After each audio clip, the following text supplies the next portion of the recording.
Y hoy día quiero invitarle a que abramos nuestra Biblia en Marcos, donde se leyó hace un ratito atrás, en el capítulo 8, versículo 29 en adelante. Vamos a tener presente esos versículos. Vamos a leer toda esa sección que se leyó, o reflexionar sobre toda la sección que se leyó hace un ratito atrás.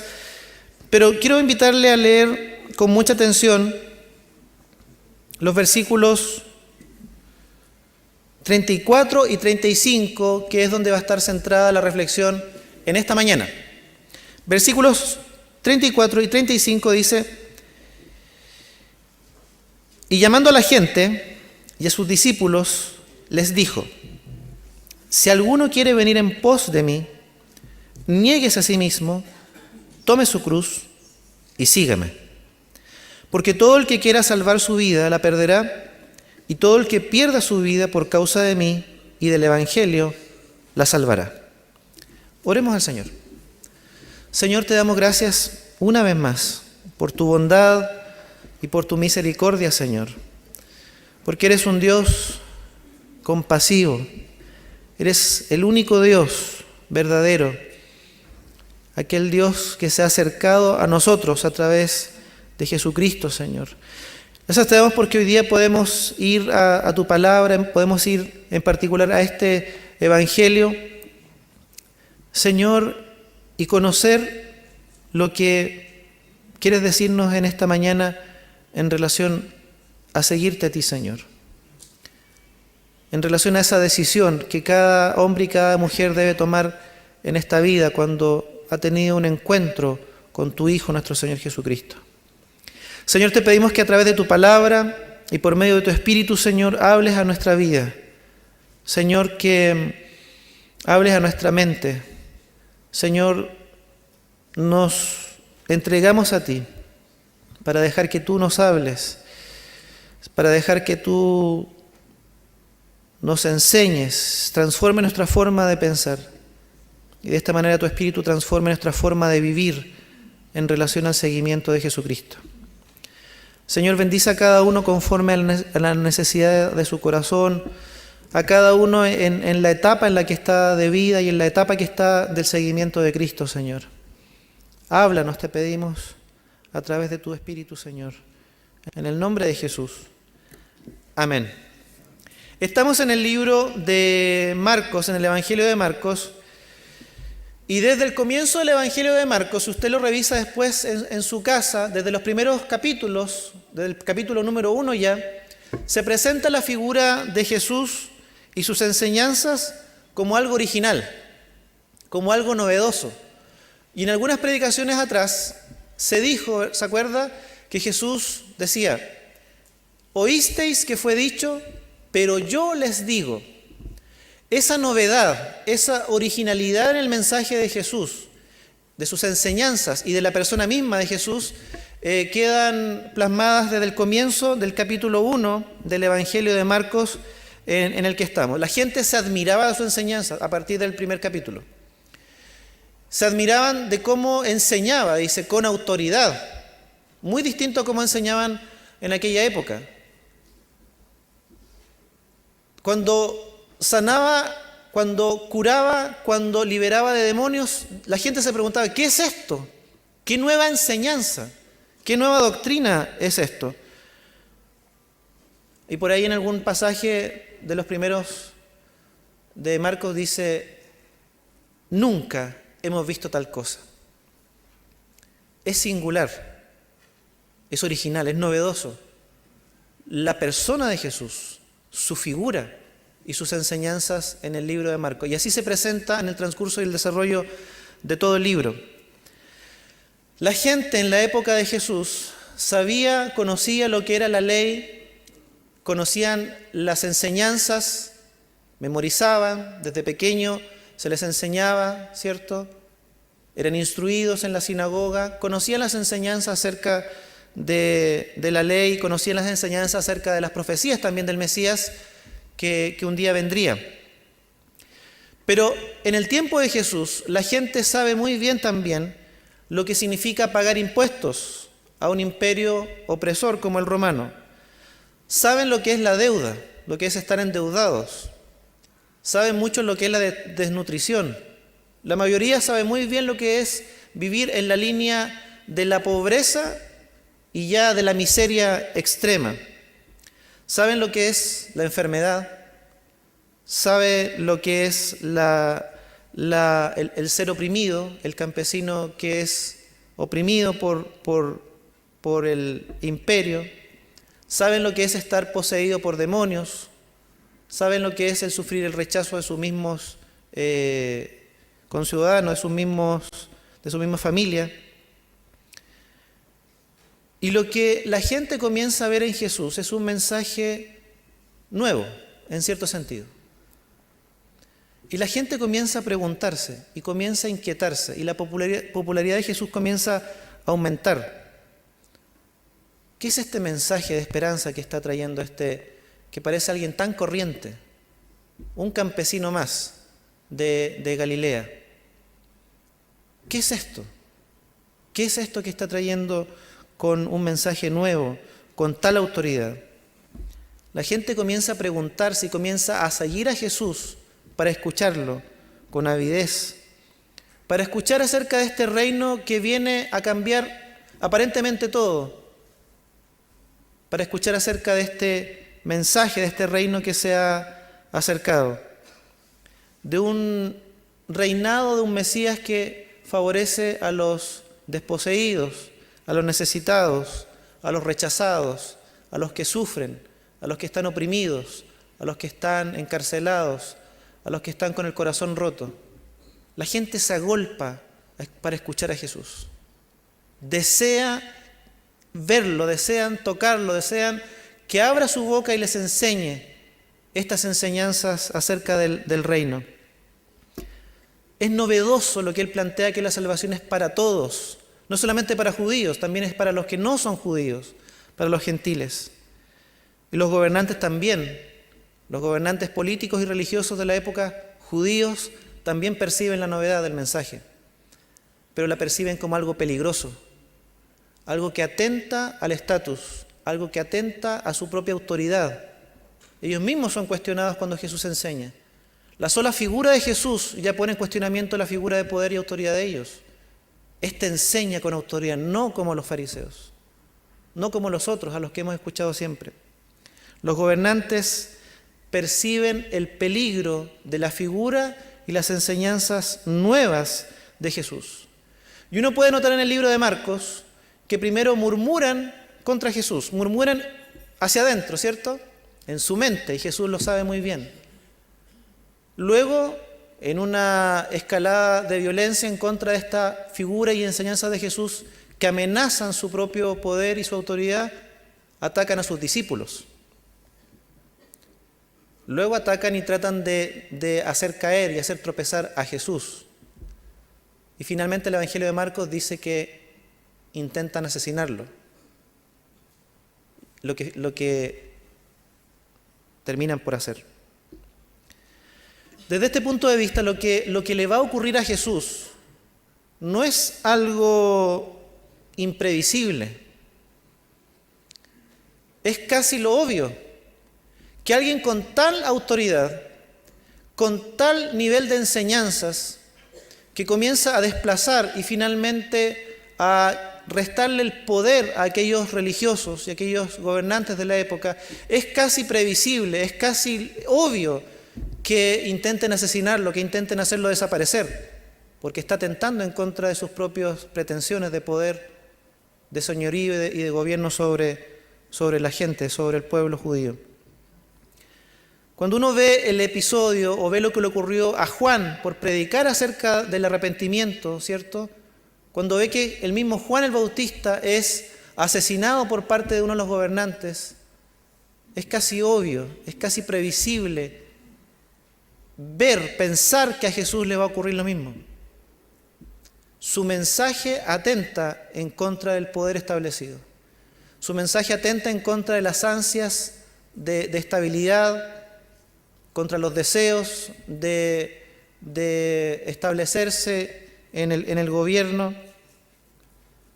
Las palabras de Jesús fueron inaceptables para aquellos a quienes le movía el piso, ¿verdad?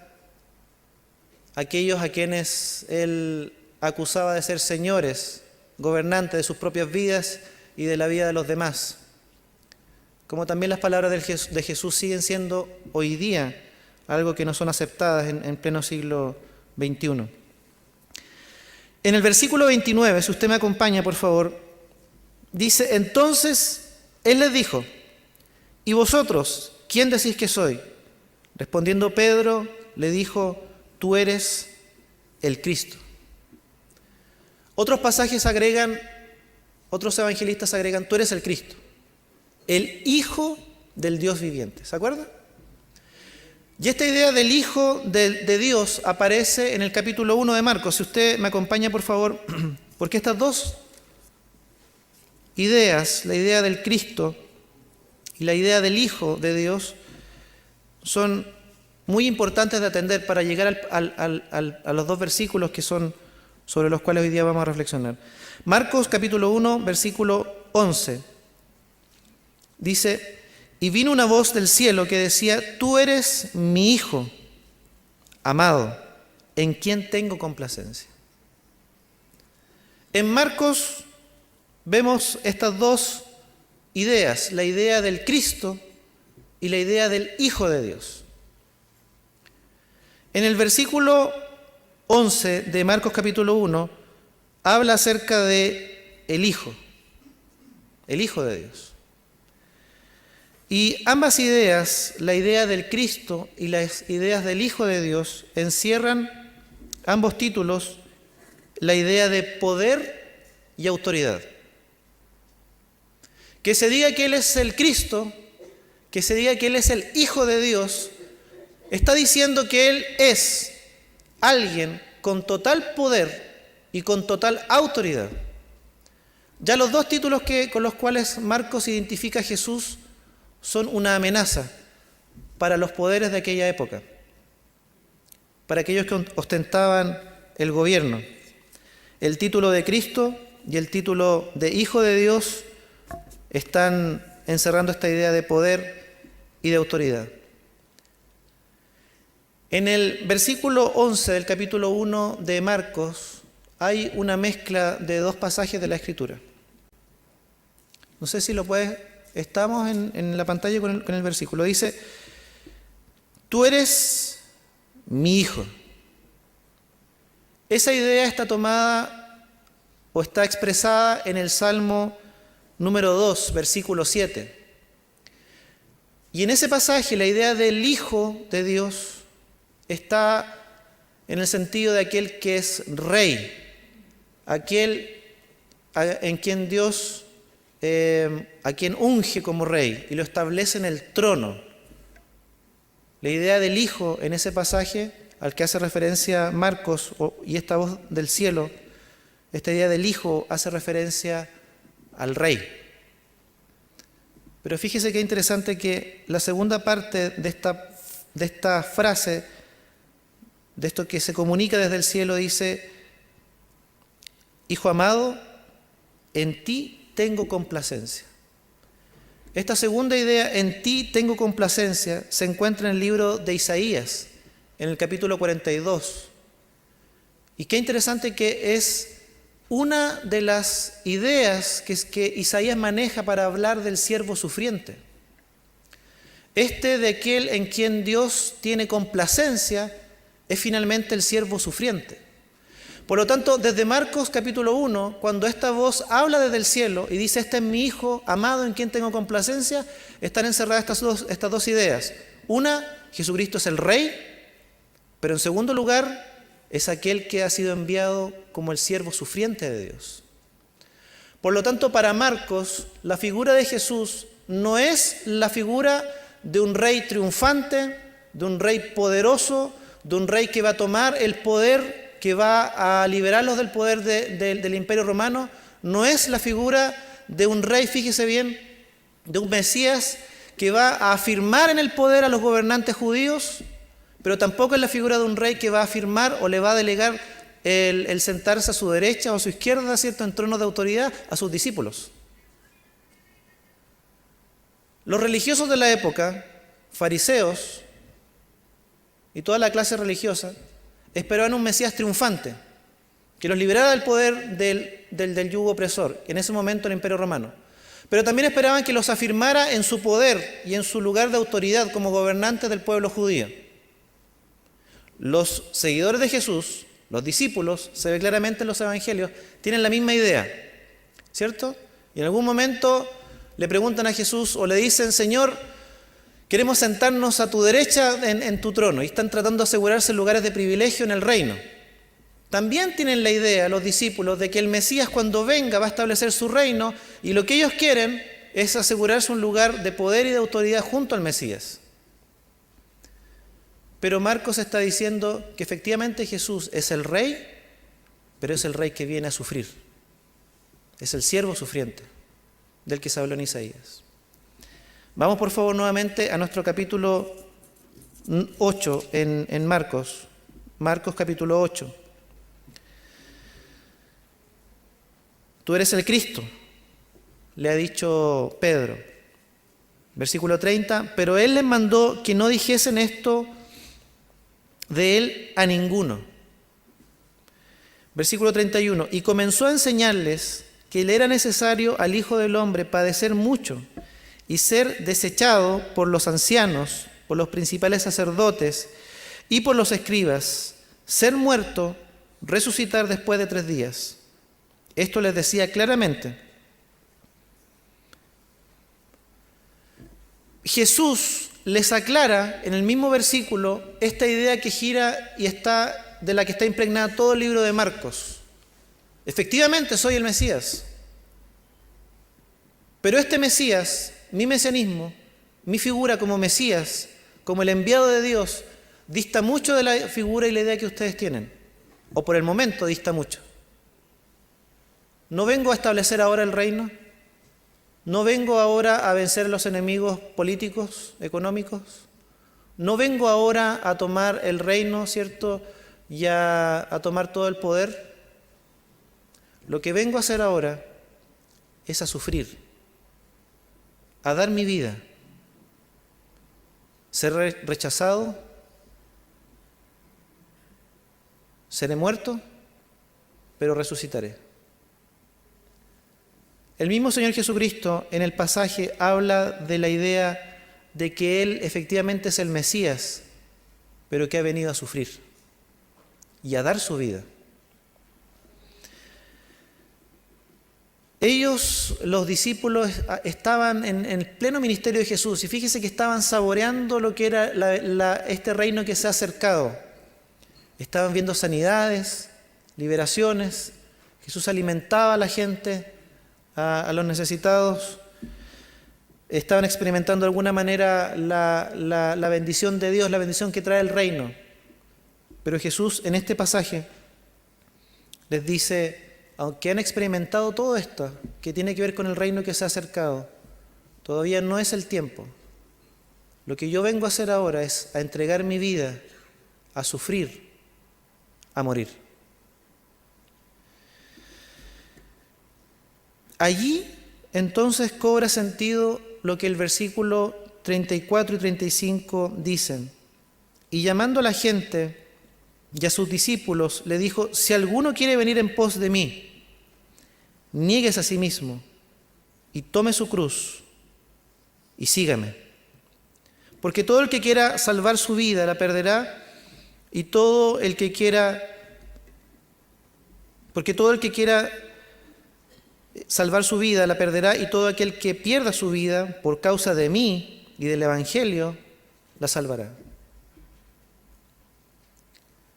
La gente se agolpaba para escuchar a este que tenía una enseñanza nueva, distinta, una figura que era distinta a la de los líderes de aquella época, aquel que sanaba, aquel que liberaba, aquel que alimentaba multitudes con panes y peces, aquel que aparentemente era el triunfo final sobre el Imperio Romano y sobre todos los poderes que los subyugaban en ese momento, el Mesías político que ellos esperaban, aquel que los afirmaría en el poder, o aquellos que los colocaría en lugares de privilegio como lo pensaban los discípulos.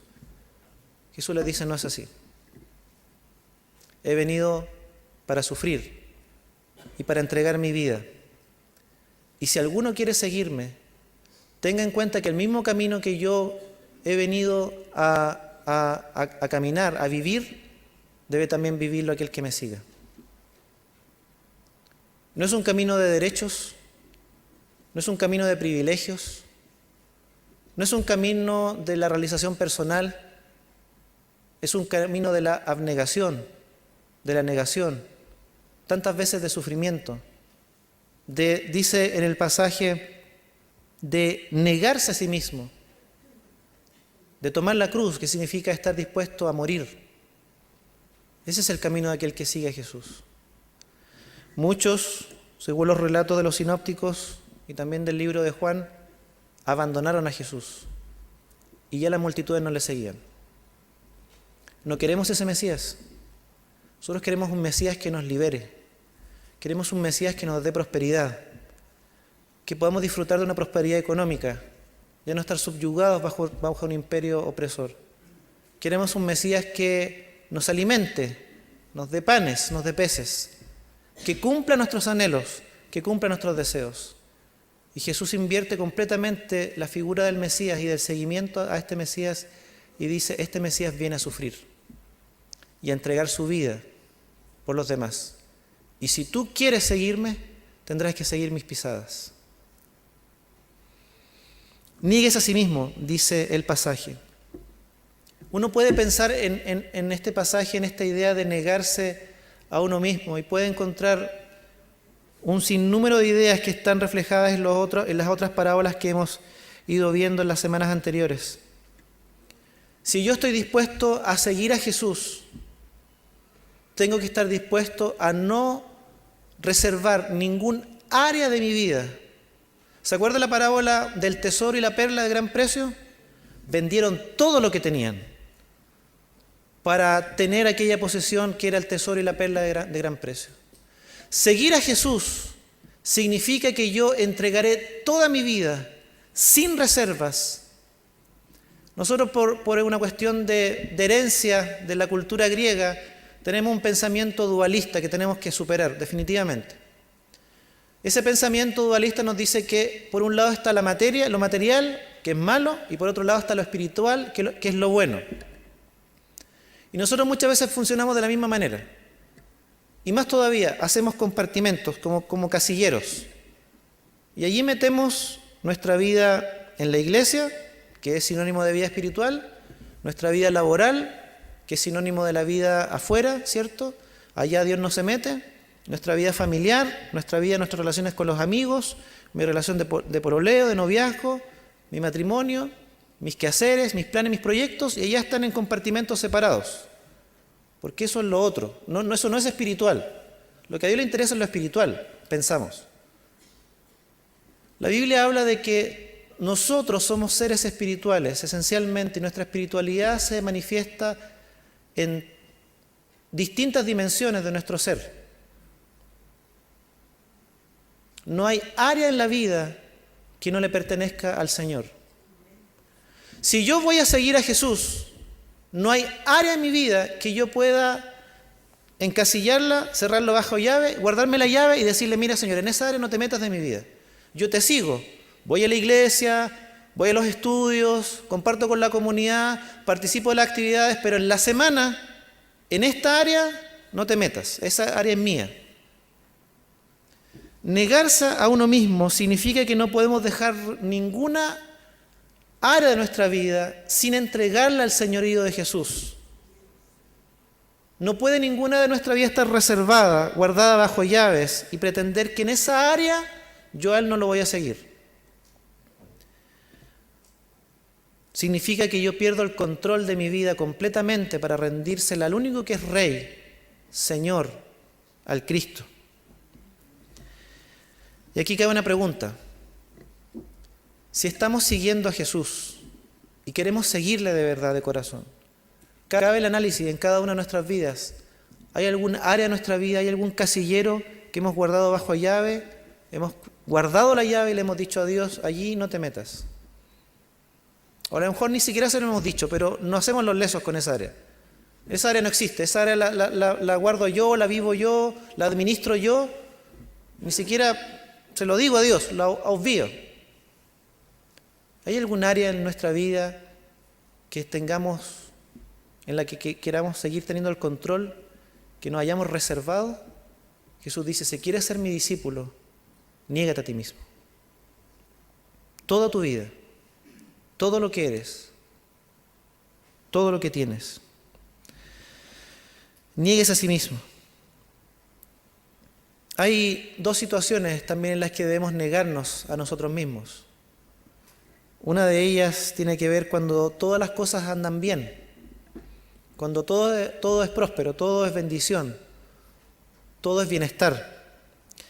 Cuando tenemos cierta seguridad económica, por decirlo de alguna manera, cuando tenemos buena salud, o cualquier cosa a lo que nosotros le llamemos bienestar, Jesús le dice, níguese a sí mismo. Que ese bienestar, que esa bendición no sea objeto ni la razón para no seguirme completamente. Olvídalo, disfrútalo, diría el escritor, el apóstol, como si no lo tuvieses. No es que renunciemos y vendamos todo, sino que disfrútalo, pero como si no lo tuvieses. Que eso no ocupe el centro de tu vida. Que eso no impida que me sigas de todo corazón. Niégate a ti mismo en ese sentido. Muchas veces el bienestar, que es fruto de la bendición de Dios, es algo que nos impide seguir a Dios, a Jesucristo de lleno. Se transforma en algo que en lugar de ser bendición, es un tope, un freno para seguirle. Olvidamos que todo lo que tenemos es por gracia. Es de Él y para Él. En el bienestar, en lo que usted le llama bienestar, que puede diferir de lo que otros piensen es bienestar, niéguese. Vívalo, disfrútelo como si no lo tuviese. Que eso no sea el centro de su vida, ni sea la razón por la cual deja de seguir a Jesús. Por otro lado, en los momentos de sufrimiento, de dolor, de aflicción, de enfermedad, de escasez, de angustias, de enfermedades, el pasaje también sigue diciendo, niégate a ti mismo. Que no sea aquel sufrimiento, aquel dolor lo que te impida seguirle a Él. Síguelo a Él. Niégate a ti mismo. Que no sea eso lo que te impida seguirle de corazón. A veces, como los discípulos, tenemos una idea equivocada de Jesús. Y creemos que el evangelio del reino, que Jesucristo es casi como un supermercado. Yo voy con el listado de necesidades, el listado de cosas que yo quiero, que yo anhelo, que yo deseo, y Dios tiene que responderme. Y Dios tiene que dármelas.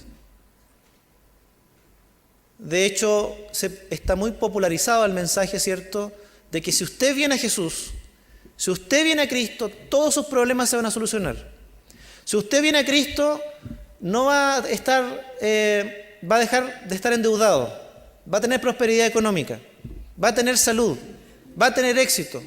Sus sueños, sus planes se van a cumplir. Venga Jesús. Eso vende, ¿cierto? Eso fue el marketing. Jesús está diciendo no, niegues a sí mismo. Si lo tuvieras todo, sígueme. Si no tuvieras nada, sígueme. Porque no se trata de nosotros, de lo que tengamos o no tengamos. Cada vez que pensamos en el bienestar y lo colocamos como el centro, en realidad el que estamos colocando en el centro es a nosotros mismos. Cada vez que el sufrimiento pasa a ser el centro de nuestra vida y el problema, la dificultad, la escasez, la necesidad, no es el centro realmente la necesidad, soy yo que estoy sufriendo. En el bienestar soy yo que tengo que disfrutar, tengo mis derechos, tengo que vivir. En el sufrimiento soy yo, estoy sufriendo, estoy mal. Jesús dice, mírame a mí y sígueme. Ya sea en abundancia, en bienestar, o que haya momentos de dificultad, de prueba, de necesidad, sígueme. Hay dos ejemplos en la Escritura que quiero solamente mencionarlos. Uno de ellos era el de un joven rico. ¿Se acuerda? Un joven rico que quería seguir a Jesús. Le dice, yo he cumplido todo, la ley desde pequeño. Jesús le dice, mira, vende lo que tienes, dalo todo a los pobres y sígueme. Y el joven, entristecido, se dio la media vuelta y se fue por donde había llegado. Cuán difícil, dijo Jesús, es que un rico entre en el reino de los cielos. ¿Tenía que efectivamente vender todo? Probablemente no. Lo que Jesús le estaba diciendo tenía la intención de revelar lo que había realmente en su corazón y dónde estaba puesta su mirada.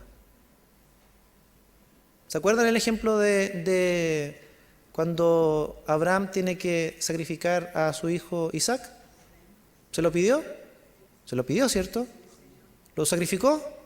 No lo sacrificó. Pero es la intención del corazón que está dispuesto a renunciar y a dejar por seguir a Cristo. Hay otro ejemplo, dice, y dijo a otro, sígueme. Él le dijo, Señor, deja primero que vaya y entierre a mi padre. Deja que primero vaya y entierre a mi padre. ¿Qué significa eso? Que deja que vaya primero, que vaya a un funeral y luego te voy a seguir. No. Enterrar a mi padre significaba que al morir el padre, él se iba a asegurar la herencia. Cuando moría el padre, los hijos se convertían inmediatamente en herederos. Esta expresión, deja que entierre a mi padre, deja primero que yo reciba lo que es mi herencia, que asegure mi vida y luego te voy a seguir. Claro, este hombre había escuchado de Jesús que Jesús no tenía un lugar donde recostar su cabeza, no tenía dónde vivir, ¿verdad? Entonces este hombre pensó, lo voy a seguir, pero Señor, espera primero que asegure mi vida, que reciba mi herencia, luego te sigo. La respuesta de Jesús es rotunda, le dice, deja que los muertos entierren a sus muertos. No está diciendo que desprecie al Padre, sino que está en esta idea, ¿cierto? No busques asegurar tu vida para seguirme. Sígueme. Y es que el seguir a Cristo lo pone a Él como el centro de nuestra vida y no otra cosa. Él pasa a ser el centro de todo lo que somos.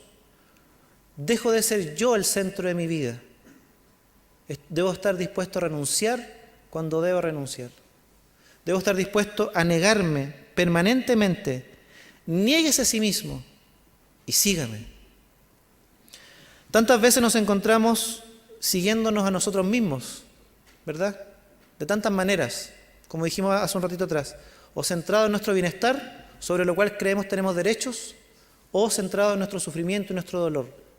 Y todo se centra en nosotros. A pesar de todo aquello, o teniendo todo a nuestro favor, sigámosle. Sígueme. Si existe cualquier cosa a la que usted o yo no hemos renunciado, una en la que no estemos dispuestos a negarnos, a entregar, es tiempo de evaluar entonces nuestro seguimiento de Cristo. Porque este no es el Mesías que los discípulos esperaban, la idea que tenían. Puede que no sea el Mesías que usted tuvo en algún momento en mente. Este es el Mesías, el Cristo, el Hijo del Dios viviente que demanda toda tu vida para seguirle, sin reservas, sea en abundancia, en bendición, en bienestar, o sea en escasez, en sufrimiento, en dolor. La vida del cristiano, del seguidor de Jesús, debe ser un constante negarse y constantemente estar identificando qué cuestiones me están impidiendo seguir a Jesús. ¿Qué cosas son? ¿Estás dispuesto a seguirlo? El pasaje sigue diciendo en el versículo 34, niéguese a sí mismo y tome su cruz y sígame. Esta idea de la cruz tiene que ver con la idea de estar dispuesto no solamente a entregar cosas de nuestra vida, áreas de nuestra vida, tiene que ver con entregar toda la vida y estar dispuesto a morir por la causa de Jesús. No físicamente, sino que esta muerte de mi propia vida para experimentarlo a Él y caminar junto a Él. Este no es un Mesías como ellos esperaban. Él no viene con un despliegue de poder, no viene a satisfacer sus ansias de poder, ni a establecerlo en el poder, en lugares de autoridad. No es un Mesías que viene a ofrecer prosperidad, éxito, sanidad, ¿cierto?, para todos, bienestar para todos, sin restricciones. Este es un Mesías que viene a sufrir. Y para los que estén dispuestos a seguirlos, el camino será el mismo que Él ha trazado. Entrega, renuncia a los derechos, abnegación, servicio. Renuncia para seguirlo a Él. Si usted viene a Cristo, podría ocurrir, por ejemplo, que las cosas no vayan bien. El mismo pasaje, o el mismo evangelio, y los sinópticos hablan de cómo cuando Jesús viene, dice que Él viene y trae la espada y causa división. Si usted llega a Cristo, si usted viene a Cristo, tiene un encuentro con Él y entrega toda su vida a Cristo, lo más probable es que las cosas no vayan bien en su vida. Los círculos cercanos, sus relaciones cercanas, partiendo desde su familia, sus colegas, sus amigos, su entorno, inmediatamente va a haber una división entre usted y ellos, entre los que no conocen a Cristo. Usted verá la vida desde una manera distinta y buscará vivir por otros valores, los valores del reino. Sus metas serán distintas, sus propósitos serán distintos. Se generará una brecha entre usted y la gente que aún no conoce al Señor Jesucristo. Y eso puede traer rechazo. Pueden rechazarle a usted, como rechazaron también a Jesús. ¿Está dispuesto a pagar ese costo por seguir a Cristo? Fíjese que a veces equivocadamente, nosotros creemos que sufrir por Cristo, por seguirlo a Él, significa estar constantemente en confrontación con la familia. Y discusión que hay, enrostrarle una serie de pasajes bíblicos, ¿cierto? Darle biblazo, pelear con ellos porque Jesús me dice que yo tengo que seguirlo a Él. Otras veces malentendemos que seguir a Jesús significa rechazar a mi familia, dejarlos a un lado, porque yo tengo que seguir a Cristo. Seguir a Cristo, y lo que se muestra en los pasajes en el Evangelio, no significa que usted va a rechazar a su familia. Muchas veces, puede que ocurra, puede que no, su familia lo va a rechazar a usted, que es muy distinto. Jesús no rechazó a la gente. Él la amó, a pesar del rechazo. Seguir a Cristo, a pesar del costo que signifique familiar, laboral, con los colegas, con los amigos, significa que usted puede, no necesariamente va a ocurrir, ser rechazado como Jesús fue rechazado. No que usted va a rechazar a la gente, no que usted va a rechazar a su familia, ¿se entiende? Pero cuando Jesús fue rechazado, Él amó. Cuando Él fue cuestionado, Él respondió con prudencia y con sabiduría. Cuando a Él le hicieron mal, Él pagó con el bien. El seguidor de Cristo muchas veces es rechazado y es el costo que tiene que ver con seguirlo a Él. Pero la respuesta del seguidor de Cristo no puede ser, ¿cierto?, pagar mal por mal. Tiene que ser responder con bien frente al mal, frente al rechazo, con amor frente al odio. Pero son costos que eventualmente un seguidor de Cristo podría pagar. Queridos hermanos, que seguir a Cristo y pagar los costos que significa ser su discípulo sean los correctos. No sea producto de un fanatismo, alguna clase de religiosidad, sino que sea producto de seguirlo a Él. Vivir para Cristo, negarse a uno mismo, tomar la cruz Y estar dispuesto a entregar toda la vida es un paso de fe. Es un paso de fe. Lo que Jesús les está pidiendo a sus discípulos, a los que realmente quieren ser sus discípulos, les está advirtiendo, ojo, esto no es miel sobre hojuelas, este no es un camino de rosas, esto no es éxito, prosperidad, esto no es bienestar. No les estoy asegurando que no serán tocados por enfermedades, por problemas, por deudas, por dificultades. No. Lo que Jesús les está diciendo es que den un paso de fe. No está diciendo, miren, este camino es para valientes. Yo soy valiente, Jesús. Yo voy a seguir, a pesar de la oposición, hasta la cruz. Entonces el que me sigue, que sea valiente también como yo, no le está diciendo eso. No es que este sea un camino para valientes. No es que este sea un camino para los mejores capacitados. No es un camino para los que realmente pueden, entre comillas. Es un camino para los que dan el paso de fe, de vivir de esta manera. ¿Sabe por qué? Porque Él va adelante. No es un camino de negación, de tomar la cruz y de seguir a Cristo a pesar de la oposición que yo sigo por mis fuerzas, por mi pseudo valentía, porque estoy más capacitado que otros, porque yo lo puedo hacer y el de al lado no lo puede hacer. No es un camino que se sigue solamente porque confío que el que me está llamando a seguir va con el pecho adelante a las balas y Él va abriendo el camino. Él es el primero que va adelante, camino a la cruz. Dice Filipenses que se ha negado a sí mismo, siendo Rey del universo, siendo Señor de todo lo que existe, en la gloria, en majestad, decidió negarse y humillarse para servir. Él va adelante. Por lo tanto, cuando me invita a renunciar, a negarme, a tomar la cruz y seguirle, me invita a dar un paso de fe. No de valentía, no de si soy capaz o no.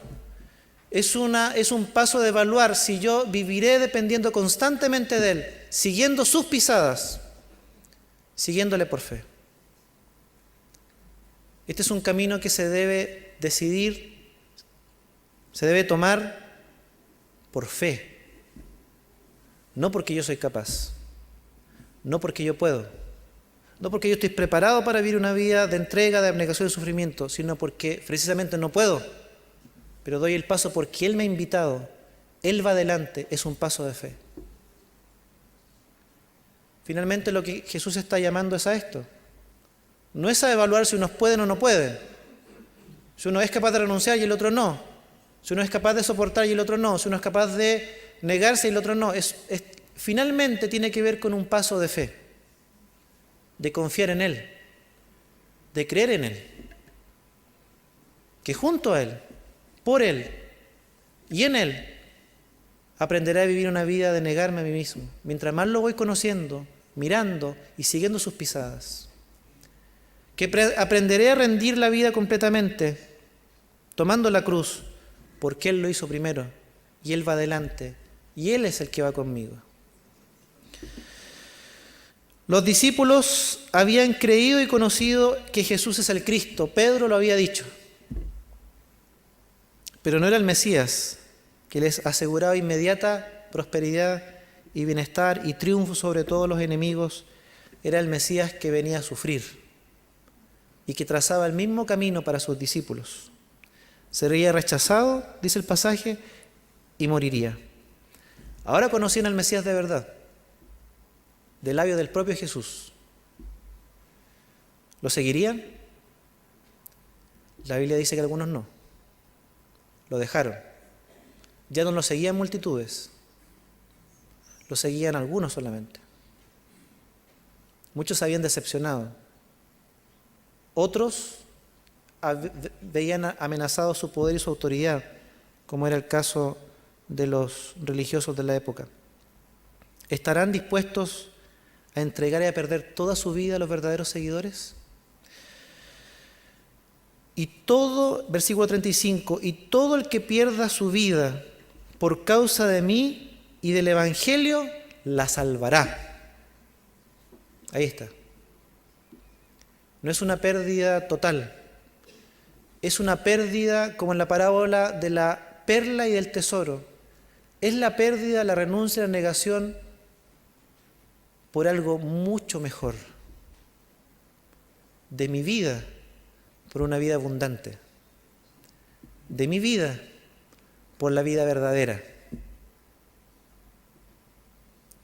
Ese es el cambio. Por lo tanto, Jesús no está diciendo lo van a perder todo, al contrario, van a ganar la vida verdadera. El que quiera, todo el que pierda su vida por causa de mí y del Evangelio, la salvará. Y Juan dice, solo si el grano de trigo muere en la tierra, lleva mucho fruto. Es necesario morir para experimentar la vida verdadera de Jesús. Es necesario negarse. Es necesario estar dispuesto a tomar la cruz para experimentar la vida verdadera que Él nos da.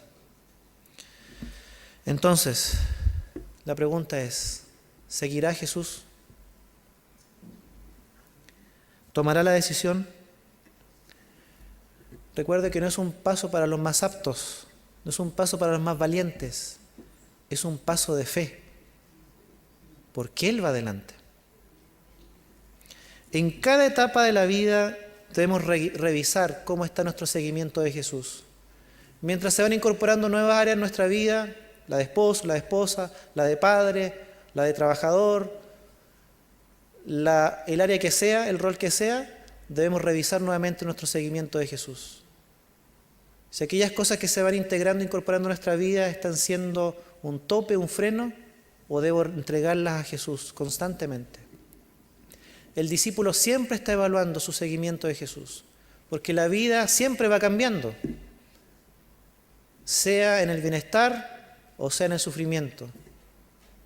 Sigamos a Jesús. Vamos a orar. Tengamos un momento de oración.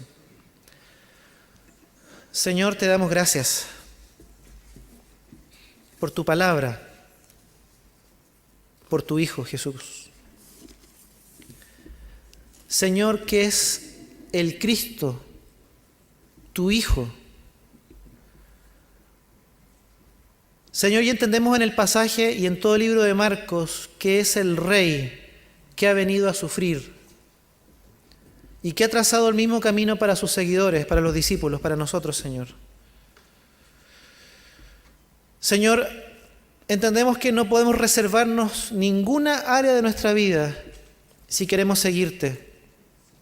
No puede ni el bienestar ni el sufrimiento entorpecer nuestro seguimiento de Jesús. Debemos seguirle. Estar dispuestos a dar nuestra vida por completo, Señor. Y entendemos también en esta mañana, Señor, que no se trata de valentía, no se trata de estar más aptos, se trata de hombres y mujeres que deciden dar un paso de fe para seguir a Jesús. Porque Jesús trazó la senda. Él va adelante, Él va primero. Y entendemos que en tu misma palabra nos enseñas, Señor, que en el mundo tendremos aflicción, pero que confiemos, porque Jesucristo ha vencido al mundo. El Señor Jesús es nuestra victoria. Él es nuestra fuerza. Él es nuestro aliento. Él es el motivo y la razón de nuestra fe y nuestra confianza. Por eso, querido hermano, hermana, amigo, amiga, seguir a Jesús tiene que ver con una rendición total de la vida, de todas las áreas. Hay un costo permanente que pagar. Tal vez seguir a Jesús traerá como consecuencia que las relaciones, que en el entorno las cosas no vayan bien. Seas rechazado. No se trata de que tú rechaces a tu familia, a tus amigos. Posiblemente serás rechazado tú por ellos. Pero Jesús nos enseña un camino para enfrentar esas situaciones. Vivir como Él vivió. Soportar lo que Él soportó. Y Él te dará la fuerza. Él te va a sostener. porque Él es experimentado en dolores, en quebrantos, en sufrimiento, al punto de dar su vida. Él sabe lo que es ser rechazado, Él sabe lo que es sufrir. Aún así, amó, aceptó y pagó con bien cuando le hicieron el mal. Este es el camino, querido amigo, amiga, hermano, hermana. Es un camino que tiene costos, pero que en Cristo sabremos cómo enfrentarlos. Es un camino de negación, de perder la vida, pero para ganar una vida mucho más abundante. Es una vida en la que posiblemente perderemos algunas cosas que creíamos valiosas, pero como en la parábola de la perla y del tesoro, lo que Jesucristo nos da, esta vida nueva, es eterna, es verdadera y es abundante. ¿Seguirá Jesús? Tenga un tiempo usted de oración ahí al Señor. Y si hay nuevas áreas en su vida que se han ido incorporando, piense si esas nuevas áreas en su vida están siendo un tope, un freno, también tiene que rendirlas al Señor. Piense si el bienestar en su vida está siendo una razón que le impida la comodidad, el confort, seguir a Jesús. Piense por otro lado si el sufrimiento, el dolor, la enfermedad, la escasez, la carencia que hoy día tiene está siendo un tope, un freno para seguir a Jesús. Cualquier situación que estemos viviendo, entréguela al Señor y dígale: quiero seguirte, quiero negarme a mí mismo, quiero tomar mi cruz cada día y seguirte con toda mi vida, con todo lo que soy, y dé el paso de fe, porque Él va adelante. No se trata de cuán valiente es, de cuán competente es, se trata de tener fe y confianza en Él, en Jesús, en que Él le sostendrá, en que Él va adelante.